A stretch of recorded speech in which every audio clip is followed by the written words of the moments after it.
Most of us grew up with classic American education. You know, you go through a unit, whether it was math, social studies, or English, and at the end of the unit you had a test. Then you moved on to the next unit because you had to get through all the chapters by the end of the school year. And some kids would do well, some wouldn't. Some kids got good grades and some didn't.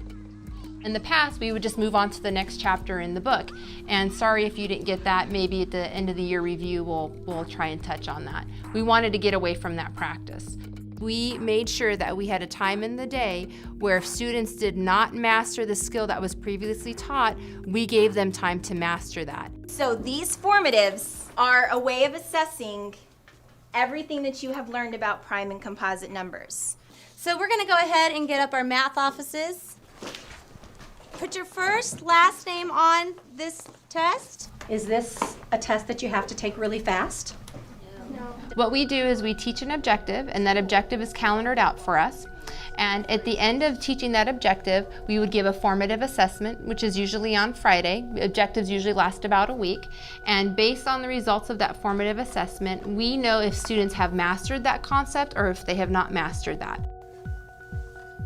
Then what teachers do is they get together as a grade level and they look at their formatives and they look at what students mastered that formative and which didn't, and they divide students into the reteach group and into the enrich group.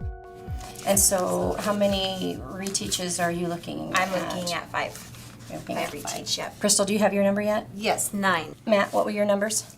8. One of the things that we found through our experience with Reteach and Enrich is that the teacher who had a very good turnout on that formative assessment, they did something right in that classroom. They did something right with their instruction on that objective.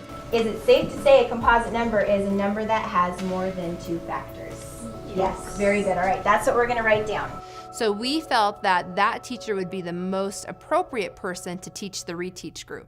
I think they just need a little more time on this is what it looks like. Exactly. Well, I'm open to doing reteach for prime and composite.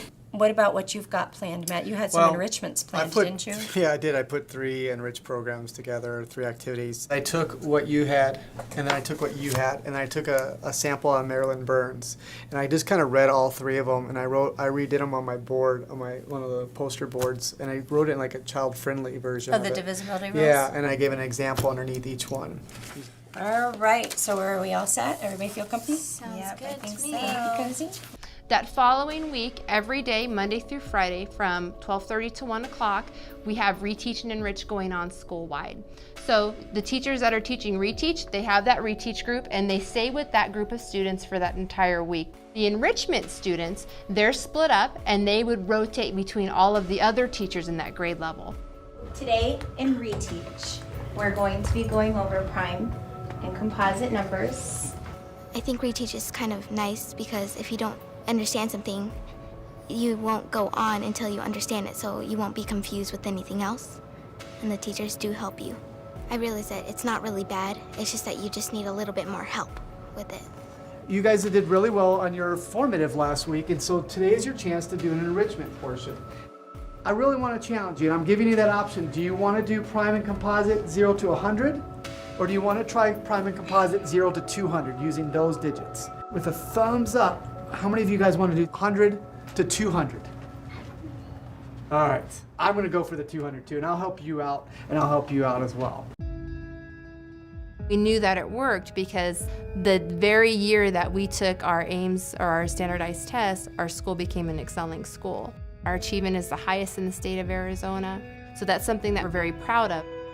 When we hold students accountable for very specific standards, and we expect all of them to know that standard, then we hold ourselves accountable for getting that job done.